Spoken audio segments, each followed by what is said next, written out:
Coming up, are Kentucky roadways getting more dangerous and deadly? Dedicated to eastern and southern Kentucky, this is WYMT Mountain News at 11. Good evening, I'm Steve Hensley. With Thanksgiving 1 week from today, officials are encouraging Kentucky drivers to slow down and stay alert as the roads become more crowded and the weather gets worse. WYMT's Zach Hawk has the results of new research that shows Kentucky roads are more dangerous. A report from researchers at Quote Wizard shows Kentucky roads are becoming more dangerous. Initially, when we looked at statistics last year, we thought that this was going to be a momentary increase because of changes related to the pandemic.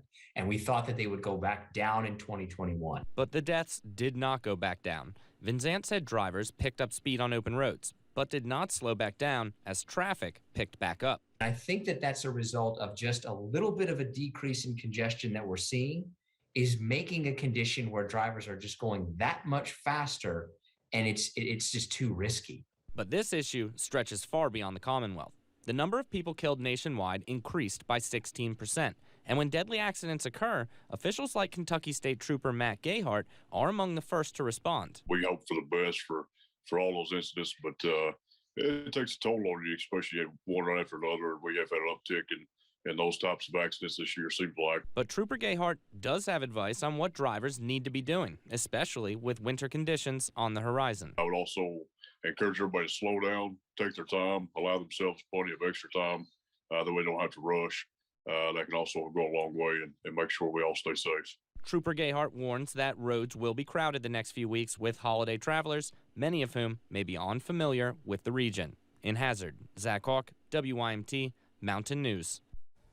Officials at the Kentucky Office of Highway Safety say that each year distracted driving leads to more than 50,000 accidents.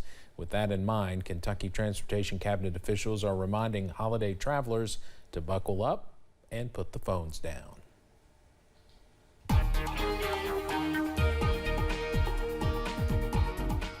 And another big thing to watch out for, some of those road hazards. We're seeing some of those out there tonight. Now, they may not be exactly where our cameras are right now, but some of us are seeing quite a bit of fog out there this evening. I-64 at Moorhead, they're one of the lucky ones tonight. No fog there. I-75 at Mount Vernon, nothing there either, but notice those skies clearing out. We got up into the low to mid 60s today. That was this morning. We're much colder now. Irvin already at 29, a lot of low 30s out there as of this hour. It's a clean sweep on Pinpoint Doppler in terms of actual rainfall, but some of this is low-level moisture being picked up as fog. Quite a bit of that around the area. We'll have more on that coming up in just a bit. But first, you notice that front working on out of here, mostly to partly cloudy skies tonight with some of that fog, upper 20s in for overnight lows tonight. Now we have some milder weather on the way, and I'll detail that coming up in just a minute. Steve? Evan, thank you. A Barberville man was arrested Thursday after allegedly breaking into his father's home and beating him on November 11th. Deputies say 28-year-old Jonathan Corey Wyatt went to his father's house, kicked in his back door, and started arguing with him. They say Wyatt then hit his father multiple times in the face, arms, and elsewhere with a piece of PVC pipe. Wyatt was charged with assault and burglary and was taken to the Knox County Detention Center. Also in Knox County, sheriff's deputies say 39-year-old Mark Anthony Hoover is facing wanton endangerment charges after firing a gun at a woman. They say he broke into her home and shot at her when she tried to run away. They say he also threatened to kill other people, including children. Deputies say he also engaged in sexual activity with her against her will. He's now being held at the Knox County Detention Center. Governor Andy Beshear is taking steps to address Kentucky's outdated unemployment system. We have told you about countless stories of Kentuckians who have waited months for their benefits.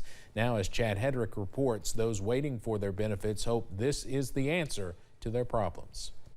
It's a system that has been plagued with issues, from delays and backlogs to hacks and tens of thousands of dollars paid to fraudulent claims.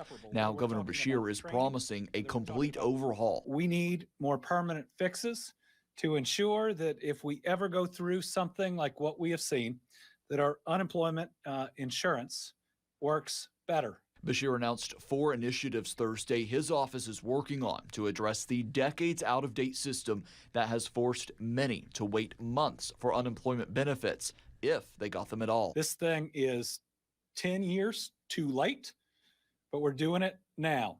From being more aggressive in identifying applicants to more funding and staff for the office, Bashir says this will keep the state from facing these issues again. Matthew Buchanan has waited over a month for answers from the UI office, only to find his claim hasn't even been processed yet. All of the bills keep coming, and I've been in limbo, I think, here with the Kentucky Unemployment Office for 6 weeks, if not more. And others have waited longer. Matthew says he doesn't understand how the system is still in this bad of shape over a year and a half after these issues first started. There's no way on earth that they should still be having the problems that they're having. Bashir says while it won't happen overnight, the changes will resolve several issues, but Matthew is still skeptic. I'll believe it when I see it. I'm praying and hoping that that occurs. That was Chad Hedrick reporting. Now, a 4th initiative that the governor announced today is a merging of the education and labor cabinets. He says this not only will be more efficient for both offices, who are grouped as one at the federal level, it will also mean more employees who are trained to work on UI claims. Governor Beshear says the state will need to be committed to staying on top of updating the new system. Right now, they have to bring in retirees who used to work on the current system to service it when it goes down. Well, here's a headline that might surprise you. Coal production and jobs in eastern Kentucky are up over the same time 1 year ago. The Lexington Herald Leader reports total coal employment in the region averaged 2,619 jobs in the third quarter, up 18% from the same period in 2020. But that is still a small fraction of what it was a decade ago when there were more than 14,000 coal jobs in eastern Kentucky. The increase in coal jobs right now is a result of the recovery from the economic hit caused by the pandemic and higher natural gas prices. Big Stone Gap police officer Michael Chandler was shot and killed in the line of duty Saturday, and his community gathered today to watch as he took his final patrol. The 29-year-old husband and father is remembered for his service and dedication to the community, something those who gathered today say they will never forget. Hundreds lined the streets to wave flags and say goodbye, praying for peace as agencies from around the region joined to escort him to his final resting place. We're praying for you now. We will continue to pray for you, and we pray that justice is done for her husband. Wise County Commonwealth Attorney Chuck Slipp announced a donation today from Ballad Health, which will fund body cameras for the Big Stone Gap Police Department in the wake of Officer Chandler's death. The Magoffin County Rescue Squad received a special donation on Wednesday. A truck, which was donated from the Allen Volunteer Fire Department, is a bright green color and was exactly the kind of vehicle late squad member Captain Carter Conley wanted. The squad plans to use the truck as a kind of mobile memorial to Conley, who died as a result of a breakthrough case of COVID-19 in September. Alan gave his truck to the Cidersville Fire Department, and they didn't want it, so they gave it to the rescue squad. Because they, it's Carter Conley's favorite color, and they said, give it to the rescue squad, a memory of him.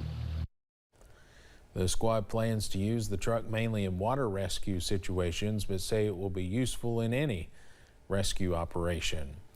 The state's Ethics Commission says Allison Lundergan Grimes improperly used her office for personal and political purposes while she served as Secretary of State. The Lexington Herald Leader reports she is accused of 2 ethics code violations. The first claims she directed her employees to download voter registration information through back channels for a personal purpose.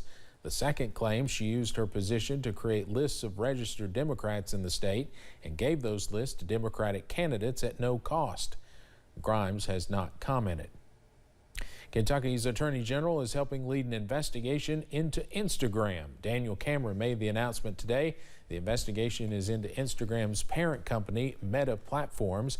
It also owns Facebook. This comes after a report on internal research showing that using Instagram had a negative impact on young people's physical and mental health. 7 other attorneys general are looking into consumer protection law violations. In Washington, Governor Andy Beshear has been named as a potential dark horse candidate for the next presidential election. He addressed that today during his briefing. No, I am not. I am running for governor in 2023. This is where I'm raising my family. This is where I'm from. This is where I want to be. And I mainly want the opportunity to do this job at a time when I believe we can create an economic future and a level of prosperity the likes of which we have never seen. Senator Rand Paul was also named as a potential 2024 presidential candidate. Governor Beshear announced funding for 3 eastern Kentucky counties still dealing with flood damage. Johnson, Morgan, and Lawrence counties were among the hardest hit areas by March's historic flooding. Today, Governor Beshear awarded those counties more than $1.1 million combined to help make necessary repairs. A large part of this is all of our desire to be more resilient, to work towards a future where even these biggest weather incidents don't disrupt our lives in the same way and don't cause the devastation that we have seen. Governor Beshear also said the funds were required to secure flood control funding awards from FEMA. Coming up at 11, hospitals and drug makers are fighting over a federal medication program. We'll take you inside the discount drug war.